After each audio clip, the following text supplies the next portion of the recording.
Celebrating all things cool in Jacksonville. A local show with a spotlight on the 904.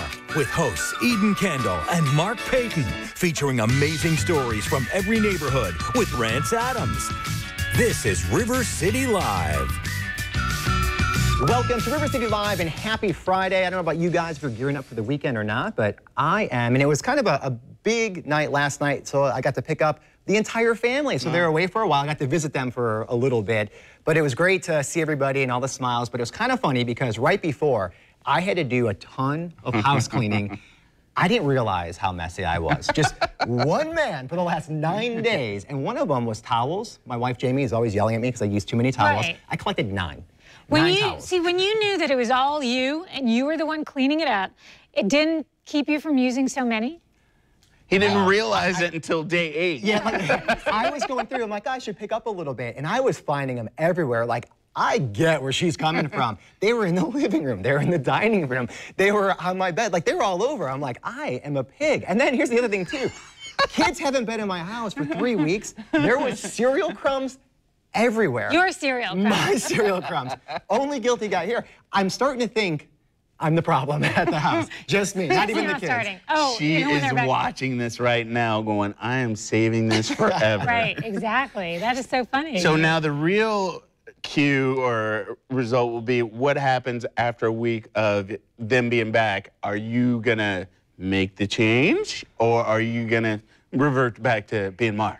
I'm working on it. Let's just say that. All right, it's like you're flying solo now, right? I am, but see, I'm kind of a neat freak, so, I mean, not super bad, but it's like I come in every day, I'm like, all right, I'm gonna do a little vacuuming here. Kitchen's a little messy, even if it's just me. But yeah, I like to kind of stay engaged in the house. I don't talk to anybody, so that kind of works for me, too. The dogs, they don't care. They're just like, whatever, just let me out, good. What about you at your house? Like, what's the dynamic as far as, like, who's clean and who's not clean? I think it's kind of an even thing with the exception of the energy factor. I feel like my husband has more energy at the end of the day to keep putting things away, whereas by the end of the day, I'm just exhausted. So I will I'll bring in all the cups from my car throughout the day and just leave them and stuff like that. So, and the laundry, I let the laundry build up, whereas he's more likely to kind of do it on a regular basis. And now the kids are supposed to be doing their own laundry, but that piles up too, and then it ends up being like this Sunday Bloody Sunday of laundry. The worst. We have those, yeah. But I feel like you guys have like a system at least where you guys like kind of help each other out. In theory, we have a system. You know what's weird though? You know, when your family goes away, if you're used to having a family and everybody but one person goes away, it's so eerie and quiet and strange, isn't it? Isn't that so bizarre? I had to take the batteries out of the clock on the wall when my family left because I didn't ever know it ticked. So I was sitting there and I kept hearing it ticking and I thought, oh my gosh, that is annoying. How do I ever not hear that before? Because there's always something going on. It's the telltale heart. A scare a couple days ago. I left my shoes out. Obviously, I made this case. I made a mess in my house. I left my shoes out, and just the tips of my shoes were around the corner. And I caught that, and I like jumped, and I had like adrenaline shoot through my body. And well, I gotta start picking up the house. I had that. I was vacuuming the other day, and the vacuum made this squeak, and I swear it was my daughter. I'm like, you're not here. And then, okay, calm down. Take it down a little bit. I was like tweaking for the next 24 hours. I couldn't go to sleep. When my family went away, it's been years. It's been, I want to say at least 3 years since they did this, where they took a trip. A couple of times they've done this, though, where I couldn't get off work or whatever, and they've gone. So my son had a big fat head, you know, the big, huge life-size. Yeah. He had Maurice Jones-Drew from the Jaguars on his wall in his bedroom. So every time I'd walk by and I caught Maurice Jones-Drew on the wall in life-size, I'm like, oh my gosh, okay. And I'd be like, oh, okay, we're good, we're good. Whatever happened to fat heads? Is there anybody still do that? I don't know. I haven't seen one lately. Just random. Real quick, not to throw one of my kids under the bus, but I was asking, like, would you want one of those? Because they do still have them. He's like, do you think they could, like, do one of me? And I'm I know who that was. One day they will be doing one of them as a pro athlete. Yeah. But for now, well, they actually do that, though. But don't do that. Yeah, exactly. Don't be that. Don't wear the shirt of the band you're going to see.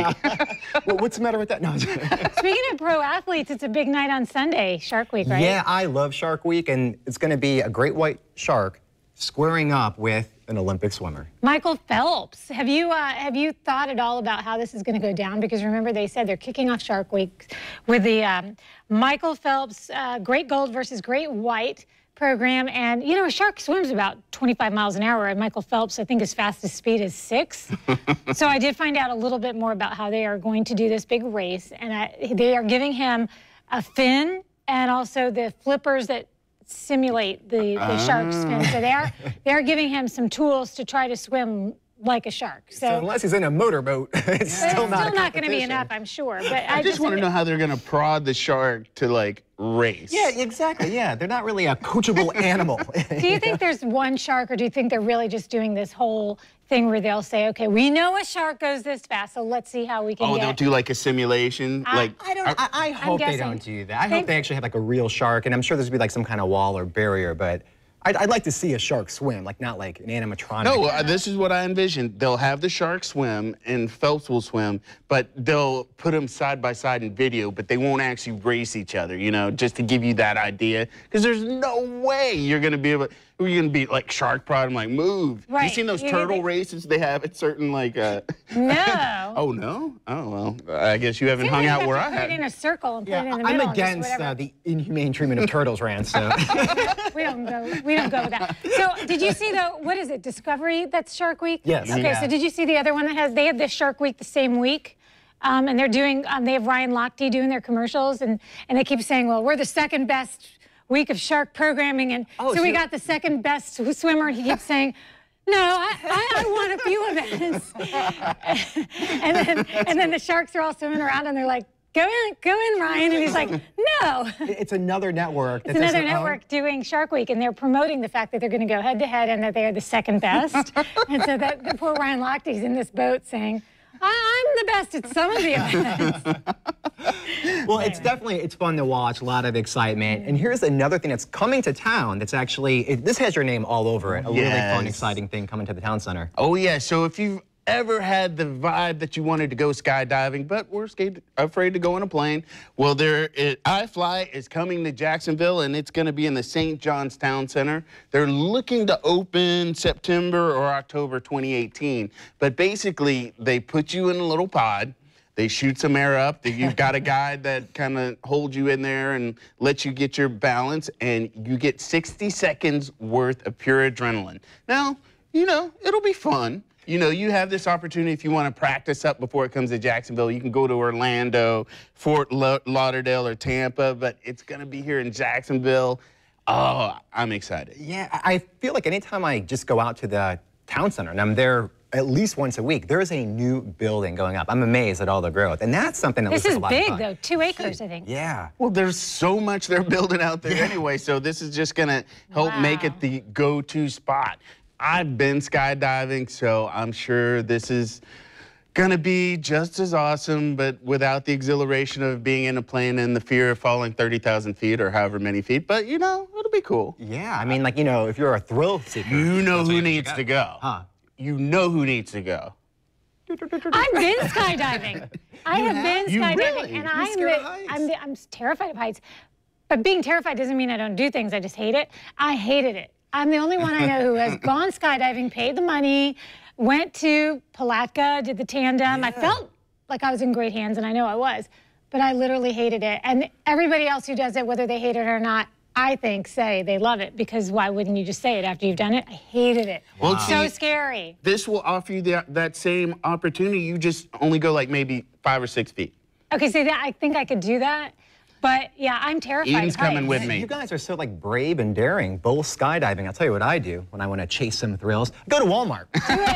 And I shop, which brings us to this story. So they're rolling out this really cool technology, facial recognition patterns on faces. So when you're checking out in the checkout line, it will scan each individual to see what your face looks like. And if you're frowning or you're mad, you're discouraged, they then will send somebody to go help you out. So how cool is that? They want to be all over customer service. So we just live in a different day and age right now with that type of technology. It's kind of creepy though.